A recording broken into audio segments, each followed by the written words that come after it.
The shuttle doors opened with a soft hiss, and Katie Moore took her first step onto Station Omega 7. The air smelled different here. Clean, but also strange.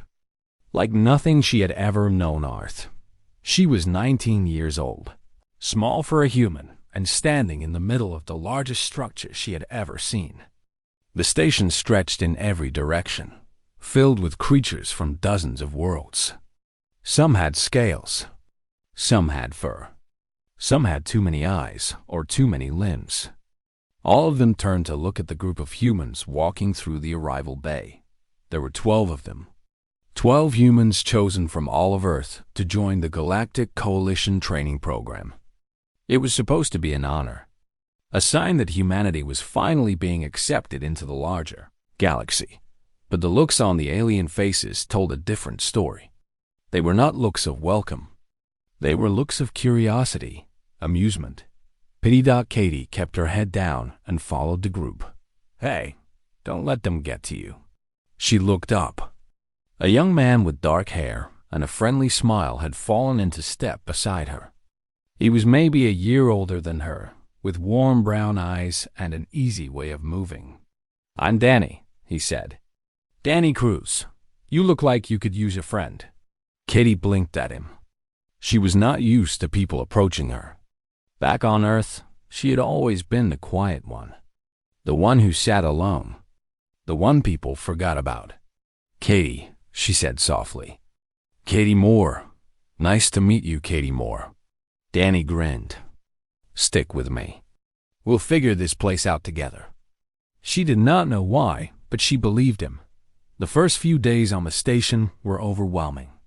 The humans were given quarters in a section that had been specially modified for their needs.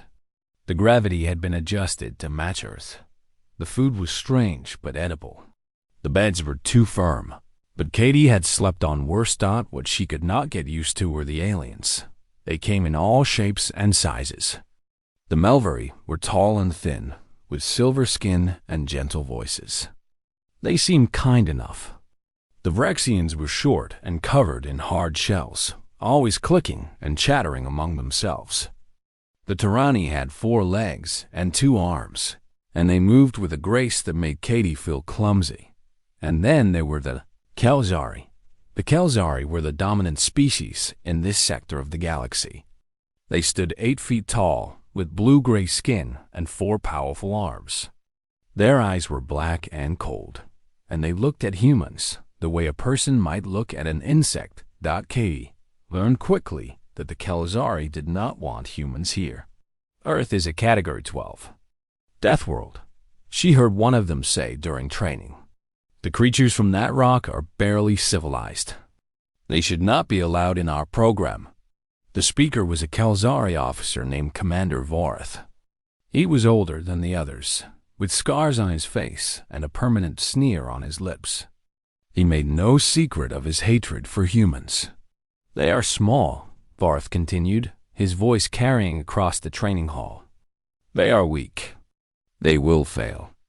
And when they do, perhaps the Coalition will finally realize that some species are simply not meant for greatness. Katie felt her hands tighten into fists at her sides. But she said nothing. She never said anything. Danny was different. Don't listen to him, Danny whispered to her as they stood in formation. He's scared of us. That's why he talks so much. Katie looked at him. Scared? Of us? Danny nodded. Think about it. We come from a planet where everything is trying to kill us. Predators, diseases, natural disasters. We survived all of that. And now we're here, learning their technology, training with their soldiers. They know we're tougher than we look. That scares them. Katie thought about his words. She was not sure if they were true, but they made her feel a little better. The days turned into weeks. Katie and Danny became inseparable. He saved her a seat in every class. He helped her understand the alien technology. He made her laugh when she felt like giving up. And slowly, Katie began to open up. She told him about her life on Earth, about growing up in a place where nobody cared about her. about learning to fight just to survive, about the day the recruiters came and told her she was special, that her body had adapted to Earth's harsh conditions in ways that made her valuable. Danny listened to every word. He never judged her. He never pitied her. He just listened. "You know what I think?" he said one night as they sat in the observation deck, looking out at the stars. "I think you're the strongest person on this station. You just don't know it yet." Katie shook her head. "I'm nothing special. You're wrong."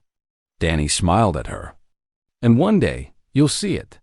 She wanted to believe him. The announcement came at the end of the third week. All recruits would participate in combat assessments. They would be paired with members of other species for sparring matches. The matches would test their skills, their reflexes, and their ability to adapt. Katie felt her stomach tighten when she heard the news. She was not afraid of fighting. She was afraid of what might happen if she lost control. On Earth, she had learned to keep her strength hidden. Humans were stronger than most species realized. Their muscles were denser, their bones were thicker, their reflexes were faster. But Katie had always been careful. She did not want to hurt anyone. The pairings were announced the next morning. Katie was matched against a Malvery recruit. She was relieved. The Malvery were peaceful. It would be a fair match. But Danny was not so lucky. His name was called alongside another, a Kelzari recruit named Torvvic. Katie felt ice spread through her chest. Torvvic was Commander Voreth's nephew. He was young, arrogant, and cruel. She had seen him mock the human recruits. She had heard him laugh when they struggled. And now he was going to fight. Danny squeezed her shoulder as he walked past. "Don't worry," he said with a grin. "I've got this." Katie watched him go, her heart pounding in her chest. She wanted to believe him. She wanted to trust that everything would be okay. But something deep inside her, something ancient and primal, whispered a warning. Something bad was coming. The combat arena was massive. It was a circular platform surrounded by raised seating, and today it was filled with recruits from every species on the station. The air was thick with noise and anticipation. This was the first time humans would fight in a formal match, and everyone wanted to see what would happen. Katie sat in the front row, her hands pressed flat against her knees. She watched as Danny walked onto the platform, his head held high. He was wearing the standard training gear, lightweight armor that would protect against minor injuries, but would not stop a serious blow. On the other side of the platform, Torvvic was already waiting. The Kelzari recruit was enormous. He stood nearly 8 feet tall, with 4 arms that ended in thick, clawed fingers. His blue-gray skin was marked with ritual scars, and his black eyes stared at Danny with open contempt. "This will be entertaining," someone behind Katie said. "The little creature will not last 5 minutes." Katie did not turn around. She kept her eyes on Danny. Instructor Scylla stepped onto the platform. She was Malvery, tall and graceful, with silver skin and a calm voice. She was one of the few aliens who treated humans with respect, and Katie was grateful she was overseeing this match. "This is a training match," Scylla announced, her voice carrying across the arena. "The rules are simple. No lethal force. No weapons beyond your natural abilities. The match ends when one fighter yields or is unable to continue. Is this understood?" Danny nodded. Torvvic simply smiled. "Begin." Torvvic moved first. He lunged forward with 2 of his arms, trying to grab Danny and slam him to the ground. It was a simple move, designed to end the fight quickly, but Danny was not there. He ducked under Torvvic's arms and rolled to the side, coming up behind the Kelzari. Before Torvvic could turn, Danny landed a quick strike to the back of his knee. The crowd went silent. Torvvic stumbled, more from surprise than pain. He turned, his eyes narrowing. "Lucky," he growled. Danny smiled. "Come find out." The fight continued. Torvvic attacked again and again, using all four arms to try and catch the human. But Danny kept moving. He was smaller, faster, and his reflexes were sharper than Torvvic expected. Every time the Kelzari reached for him, Danny was already somewhere else. Katie felt a small spark of hope in her chest. Danny was holding his own. More than that, he was making Torvvic look foolish. The crowd began to murmur. This was not what they had expected. The human was supposed to fall immediately. Instead, he was dancing around one of the strongest Kelzari recruits, landing small hits and dodging massive blows. Katie glanced at the section where Commander Voreth sat. His face was twisted with anger. His nephew was being embarrassed by a human, and everyone was watching. Torvvic was getting frustrated. His attacks became wilder, more desperate. He was breathing hard now, his forearms swinging without precision. "Just yield," Danny said, dodging another blow. "There's no shame in it." Torvvic's eyes flashed with rage. "I will never yield to a creature like you." What happened next was too fast for most to follow. Torvvic threw a punch with his lower right arm, but it was a feint. As Danny moved to dodge, Torvvic's upper arms came down together in a crushing blow. Danny managed to block most of it, but the force sent him sliding backward. And then Torvvic did something that made Katie's blood freeze. He extended his claws. Kelzari claws were retractable, hidden inside their fingertips. They were razor-sharp and designed for killing. Long. They were forbidden in training matches. Using them was a direct violation of the rules. But Torvvic did not care. He slashed forward with all four arms, his claws tearing through Danny's armor like paper. 3 deep gashes opened across Danny's chest. A fourth claw caught his face, cutting from his forehead to his cheek, crossing directly over his left eye. Danny collapsed. Katie was on her feet before she knew she was moving. Her scream cut through the arena like a knife. She pushed through the crowd, jumped the barrier, and ran onto the platform. Danny was lying on his back, blood pooling beneath him. His eyes were closed, and his breathing was shallow. The wound on his face was terrible. Katie could see bone beneath the torn flesh. "Medics!" Instructor Scylla shouted, running forward. "Get medics here now." Katie knelt beside Danny, pressing her hands against his chest, trying to stop the bleeding. Her hands were shaking. Her vision was blurring with tears. "Hold on," she whispered. "Please hold on." Torvvic stood a few feet away, his claws still extended, dripping with Danny's blood. He was smiling. "The human yielded," he said calmly. "I won." Katie looked up at him. Something changed in her eyes. Something that made Torvvic smile falter, just for a moment. "He did not yield," Instructor Scylla said coldly. "You violated the rules. You used lethal force." Before Scylla could continue, Commander Voreth pushed his way onto the platform. His presence was like a weight, pressing down on everyone around him. "There was no violation," Voreth said, his voice loud enough for all to hear. "My nephew acted within acceptable parameters. The human was simply too weak to continue. This is the risk of allowing inferior species into our program." Katie stared at him. Her hands were still covered in Danny's blood. "He broke the rules," Scylla said firmly. "This must be reported." "I will handle the report," Voreth replied, his tone making it clear that the matter was closed. He turned to look at Katie, his black eyes cold and empty. "Take your wounded back to your quarters, human. And remember this lesson. Know your place." The medics arrived and lifted Danny onto a stretcher. Katie walked beside them, her hand holding Danny's limp fingers.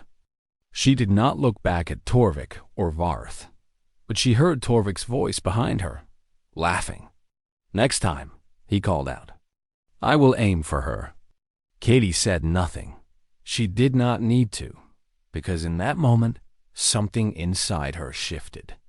The part of her that had always held back, always stayed quiet, always been afraid of what she might do, went silent. In its place was something older, something colder, something that had been born on a world where only the strong survived. They had hurt Danny. They had laughed about it. They had told her to know her place. They did not understand what they had done. They did not understand what they had awakened, but they would. The medical bay was quiet. The only sounds were the soft beeping of machines and the gentle hum of alien technology working to heal Danny's broken body. Katie sat beside his bed. She had not moved in 3 days. The doctors said he would live.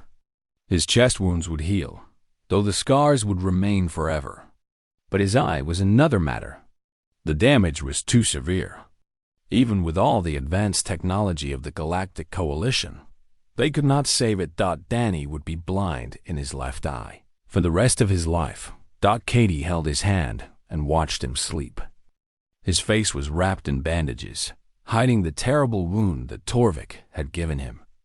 She remembered how he had smiled at her on that first day, how he had told her not to let them get to her, how he had saved her a seat in every class.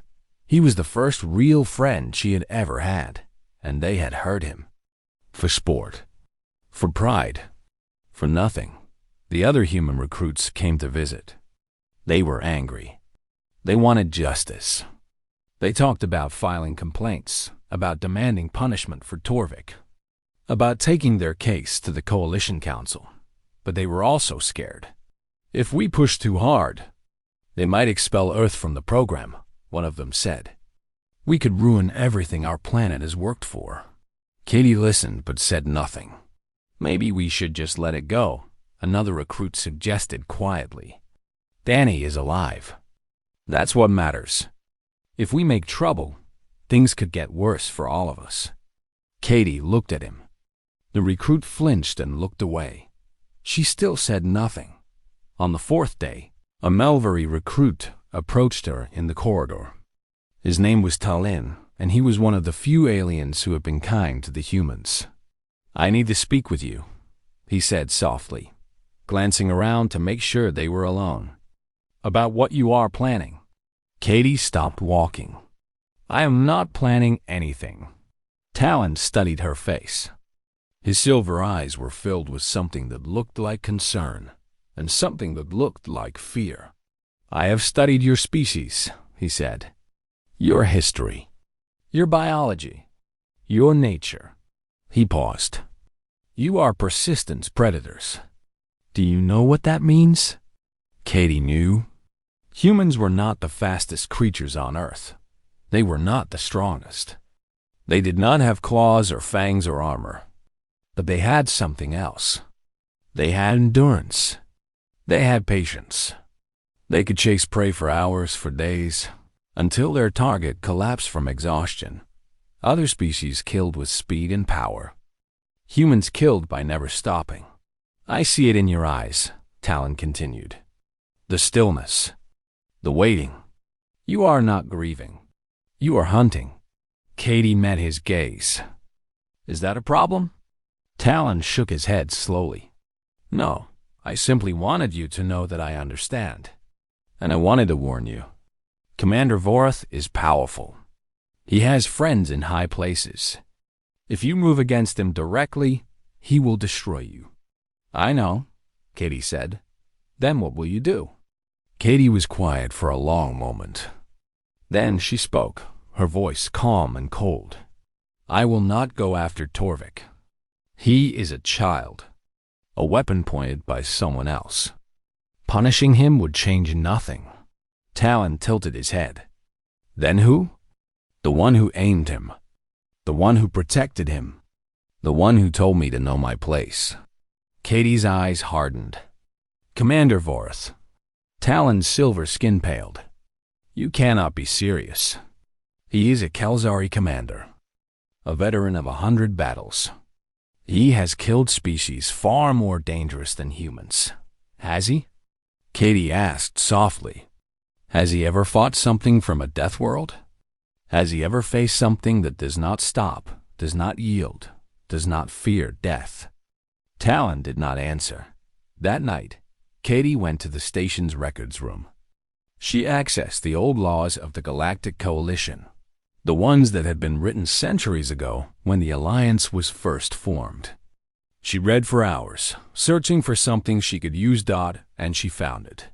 The right of challenge. An ancient law that allowed any member of the Coalition to challenge another to single combat. It was meant to settle disputes of honor, to prevent wars between species. It had not been used in over 400 years, but it had never been removed from the law. Any member could challenge any other member, regardless of rank. The challenged party could not refuse without losing all honor and status. And the fight would continue until one party yielded, was unable to continue, or was killed. Katie smiled. It was not a pleasant smile. The next morning, she walked into the main training hall. Commander Vorath was there, overseeing drills, his forearms clasped behind his back. Torvvic stood nearby, still wearing that arrogant smirk. Katie walked straight toward them. The hall went quiet. Everyone stopped what they were doing to watch the small human approach the massive Kalzari commander. "Commander Vorath," Katie said, her voice clear and steady. "I invoke the right of challenge. I challenge you to single combat." The silence that followed was absolute. Vorath stared at her. Then he laughed. It was a deep, rumbling sound that echoed through the hall. "You?" he said, amusement dripping from his voice. "A tiny creature from a primitive world challenges me. This is a joke." "It is not a joke," Katie replied. "It is the law. You cannot refuse." Vorath's laughter died. He looked around at the watching crowd, at the other species who were staring with wide eyes. If he refused, he would be seen as a coward. His reputation, his career, everything he had built would crumble. His black eyes returned to Katie. There was no more amusement in them, only cold hatred. "Very well," he said. "I accept your challenge, human. We will fight tomorrow in the main arena, before the entire station." He leaned down, bringing his face close to hers. "And when I tear you apart, I will make sure your friend is awake to watch." Katie did not flinch. She did not blink. She simply looked into his eyes and said one word, "Good." She turned and walked away. Behind her, she heard Torvvic's nervous laughter. She heard Vorath giving orders to his officers. She heard the whispers spreading through the hall like wildfire. But she did not care. Tomorrow, she would show them all what a Deathworld girl could do. Tomorrow, they would learn why humans were feared. The arena was packed. Every seat was filled. Creatures from dozens of worlds had come to watch the impossible. A human challenging a Kalzari commander to single combat. Katie stood at one end of the platform, wearing nothing but basic training gear. No armor, no weapons. Just cloth and leather against a warrior who had spent a lifetime killing Dodd at the other end. Commander Vorath waited. He had dressed for the occasion, wearing ceremonial battle gear that left his forearms free. His blue-gray skin was marked with scars from countless fights, and his black eyes were fixed on Katie with cold. "Hunger. The human is going to die," someone in the crowd whispered. "She will not last 10 seconds. Another agreed. The whispers spread through the arena like wind through grass. Everyone knew how this would end. Everyone except Katie. Instructor Scylla stood at the center of the platform, her silver face carefully neutral. "This is a formal challenge under the ancient law of the Coalition," she announced. "The fight will continue until one party yields, is unable to continue, or is killed. There are no other rules." She looked at Katie. "Do you understand?" Katie nodded. Scylla turned to Vorath. "Do you understand?" Vorath smiled, showing rows of sharp teeth. "I understand that I am about to crush an insect." Scylla stepped back. "Begin." Vorath moved immediately. He did not charge or lunge. He walked forward slowly, his forearms spread wide, savoring the moment. He wanted the crowd to see. He wanted them to watch him destroy this pathetic creature who had dared to challenge him. Katie did not move. She stood perfectly still, her eyes locked on him, her breathing slow and steady. Varth threw the first punch. His upper right arm shot forward with enough force to shatter bone. It was a testing blow, meant to gauge her speed. Katie shifted her weight. The fist passed within inches of her face. She did not counter. She did not retreat. She simply moved just enough to avoid the hit, then returned to stillness. Varth's eyes narrowed. He attacked again, this time using two arms in a coordinated strike. Left, then right, coming from different angles. Any normal opponent would have been caught between them. Katie ducked under the first and stepped around the second. Again, she did not counter. She just moved, flowing like water around his attacks, always staying just out of reach. The crowd began to murmur. This was not what they expected. Varth attacked faster now, using all forearms in rapid combinations. His blows created wind as they cut through the air. Each one could kill. Each one missed. Katie kept moving. She was not trying to win. Not yet. She was learning, watching, counting. Every fighter had a pattern. Every warrior had habits they fell back on under pressure. Varth was no different. His lower arms always followed his upper arms. He always stepped forward after a forearm combination. He always left his left side slightly open when he extended fully. Katie filed away each detail, storing it for later. Minutes passed. The arena grew quieter as the crowd realized what they were seeing. The human was not dying. She was not even struggling. She was just moving, endlessly moving, while the massive Kelzari commander grew more and more frustrated. Varth was breathing heavily now. His attacks were becoming wild, desperate. He had never faced anything like this before. His opponents always fought back. They blocked and parried and tried to match his strength. This human did none of those things.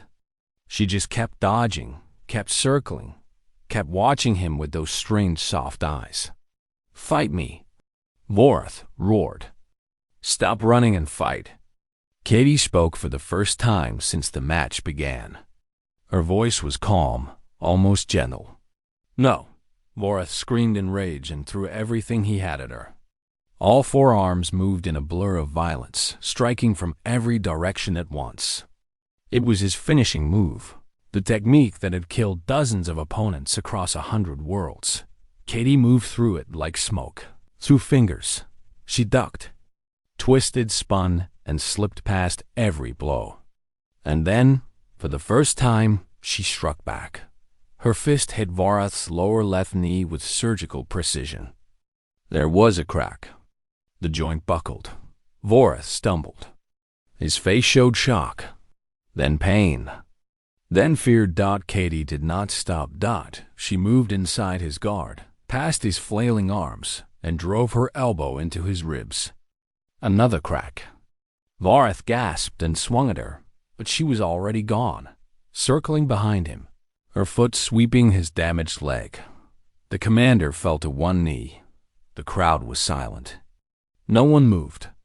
No one breathed. Katie stood before the kneeling Kelzari, looking down at him with empty eyes. She was not even breathing hard. Yield, she said. Varth's face twisted with hatred. Never. I will never yield to a human. He lunged at her with all four arms extended, claws out, going for the kill. It was the same move Torvvic had used on Danny, the move that had almost killed her friend. Katie had been waiting for it. She caught his primary arm, his strongest arm, with both hands. She twisted her body, using his own momentum against him. There was a terrible sound, like wet branches breaking. The arm came off at the shoulder. Varth screamed. It was a sound of pure agony, echoing through the arena like thunder. He collapsed onto his back, blood pouring from the wound where his arm had been. Katie stood over him, holding the severed limb. Her face showed nothing. No anger, no satisfaction. Nothing at all. He yielded, she said, her voice carrying across the silent arena. Your nephew, Danny, he yielded. But Torvvic did not stop. She dropped the arm onto Varth's chest. I'm stopping now. Be grateful? She turned and walked away. Behind her, medics rushed onto the platform.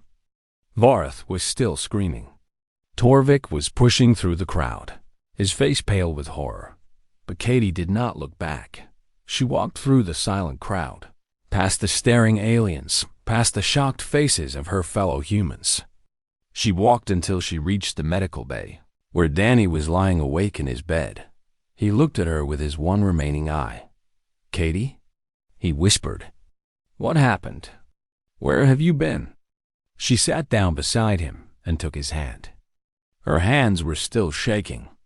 The coldness inside her was finally beginning to fade, replaced by something warmer. Something human. I took care of it, she said softly.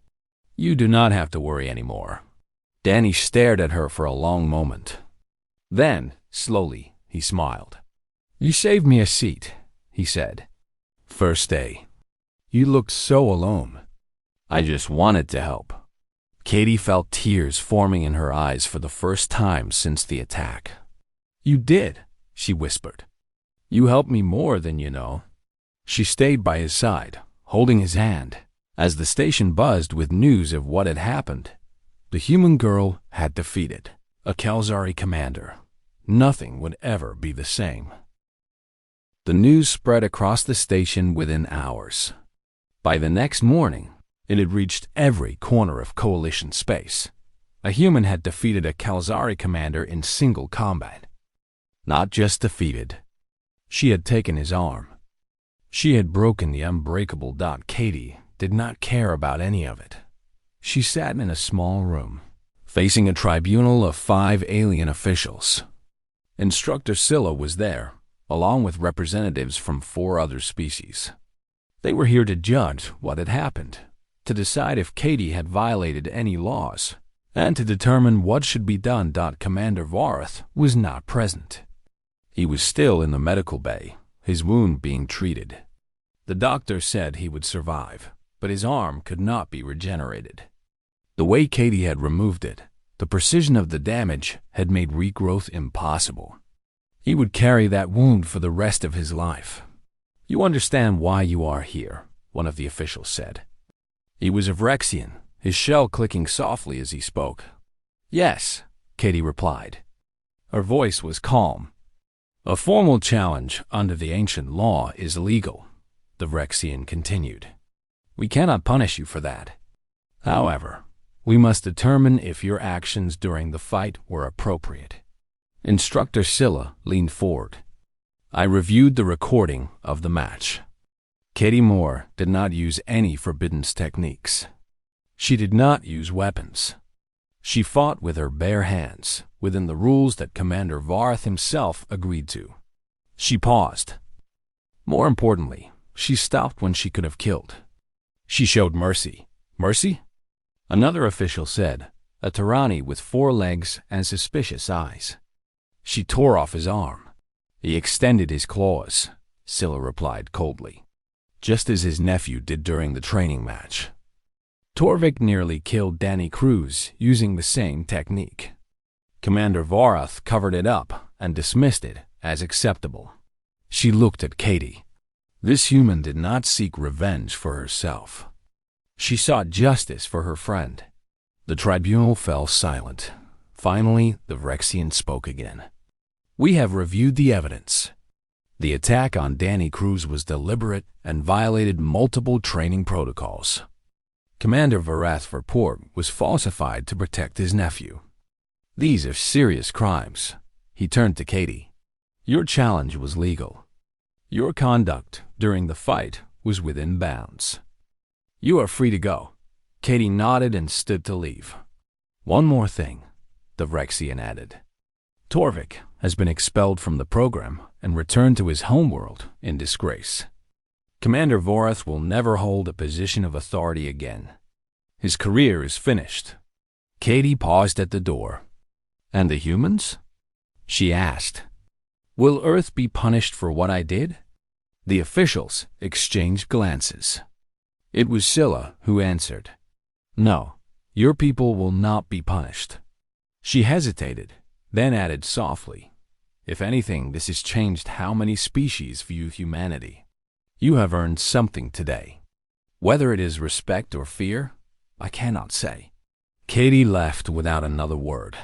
She went straight to the medical bay. Danny was sitting up in bed now, his bandages removed, his scars visible for all to see. The wound across his face was healing, but it would never fully disappear. His left eye was covered with a patch. He smiled when he saw her. Hey, I heard you got cleared. Katie sat down beside him. I heard you are being released today. Yeah, the doctor said I am healed enough to move around. He touched the patch over his eye. Going to take some getting used to, though. They sat in silence for a moment.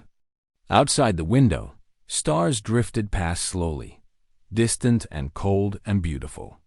Katie, Danny said quietly, I need to ask you something. Anything. Why did you do it? You could have been killed. You could have been expelled. You could have ruined everything for Earth. He looked at her, his one eye searching her face. Why did you risk all of that for me? Katie thought about the question. She thought about her life on Earth, about the loneliness, about the years of being invisible. She thought about the day she arrived on this station, scared and alone, and how a stranger with a kind smile had saved her a seat. You were the first person who ever treated me like I mattered, she said finally. You did not see a Deathworld creature or a primitive or a weapon. You just saw me. She took his hand.